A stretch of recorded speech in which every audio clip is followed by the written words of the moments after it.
John, what are we going to do now? I ought to go over to the farmers. They've got food there and wood. I need more wood. Well, you're not to go. I won't let you go. I'll not be left here alone, John. All right, Meg. I'll wait until morning, until the next ebb tide. Sorry. I understand you. John, what's that? Where? On the hill. See? Fire. It was just next to the spot where I'd spoken to the farmer as he drove his tractor. How long ago? 2 days? 2 months? On the same little hillside. One of the plains, Meg. Come on, let's go back to bed.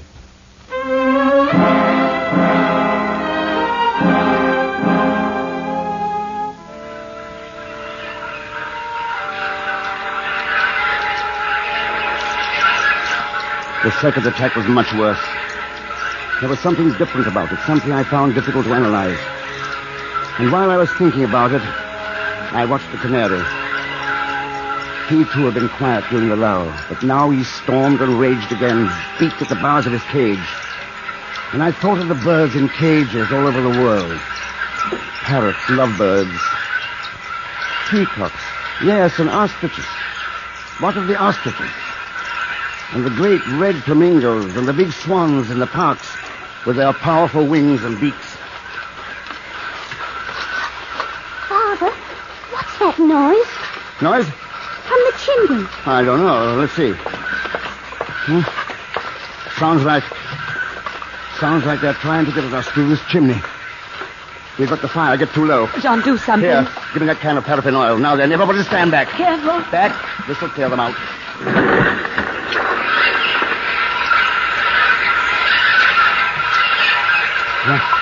That's got it.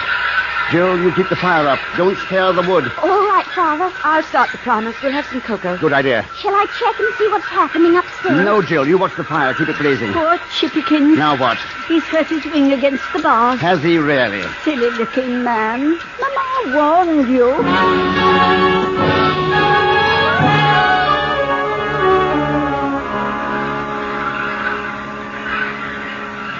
At the head of the stairs, I pushed the barricade aside and listened at the bedroom doors. They'd broken in, and I could hear them screaming and scratching at the thin doors. And with the scratching, I became conscious of a new sound. It sounded like talons. Could the hawks have taken over what the gulls had failed to do? The hawks. The birds of prey. Buzzards. Kestrels. Falcons. I'd forgotten the birds of prey. And as I listened, I could hear the soft patter of thousands of feet across the floors of the bedroom, and the sounds of talons, of splintering wood.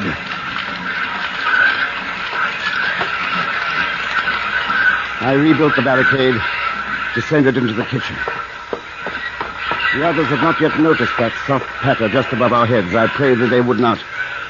Outside, the birds continued to dash against the ground, against the walls. Those were the herring gulls, the suicide boys, kamikaze fighters. They had no brains. The blackbacks were something different. They knew what they were doing. So did the buzzards, the hawks.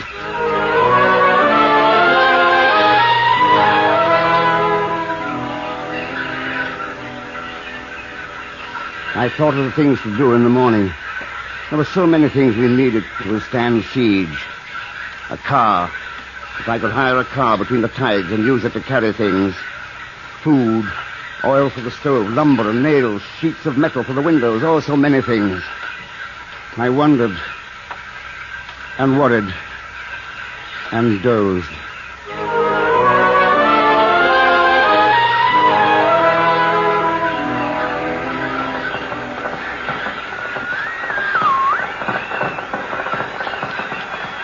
John, it's 7. Don't you want to hear what the wireless has to say? Yes.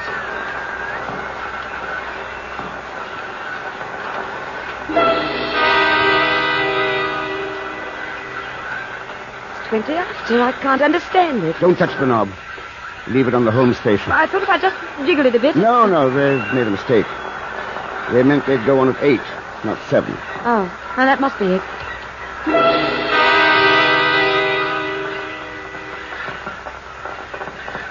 10 after 8, John. Maybe it's broken. No, I've checked that. It's working all right. Birds are letting up. Shh. I thought I heard something. No, nothing yet.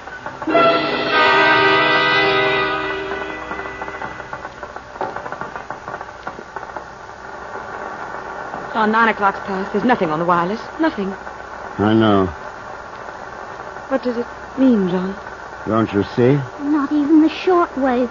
Not even the code thing. No. Birds are gone. Look at Chippikins sleeping. Sure is someone, somewhere in the world. Some one of the countless transmitters.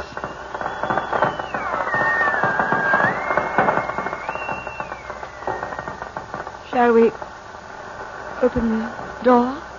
Yes, there's a lot to do before the next flood tide.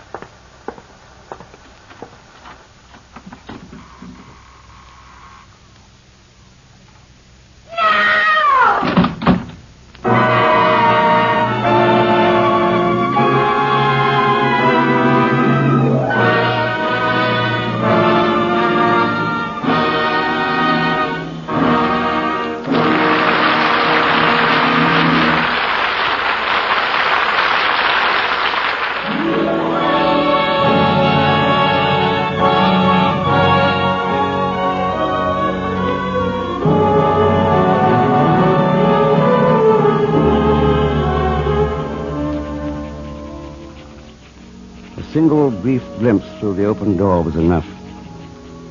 I slammed it and paused to consider this new dilemma. The birds were out there, silent and watchful, waiting. Not a single one flew. They stood across the yard and in the fields, perched on the fence and on bushes and in the trees. All silent, watchful, and waiting. What are we going to do? I don't know. They didn't move. Just like Chippikins, every one of them. Yes. Here, Chippikins. Here's my finger, see. Go on, take a bite. He won't move. Is he asleep? No. No, he seems drugged. Or exhausted. What are you doing? Look at them. They're just sitting there. Here, give me that book. There. It's like they're all hypnotized. I'm going to the farm. Then you'd better take me. Me too, Father, please. All right. I guess we better all go. There'll be things to carry. Bundle up warm now. It's better cold out there.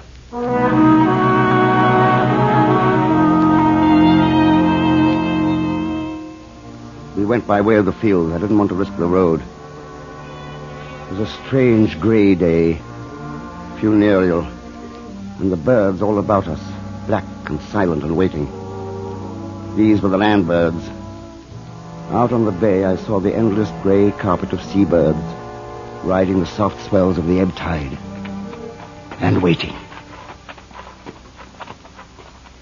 Well, there it is. Oh, they did have a time of it. Yes. John, hadn't you better go in alone? Yes. Yes, I think you three had better wait here. I want to go with you. No. I want you to stay and take care of your mother. Look, John, the cows are unharmed. And the sheep. I guess it wasn't them the birds were after. Oh, poor thing, she wants milking. Good idea. There are some buckets over there in the shed, Joe. You and Mother Dobbs milk some of the cows. And I'll come with you, John. Sure you want to? Yes. All right.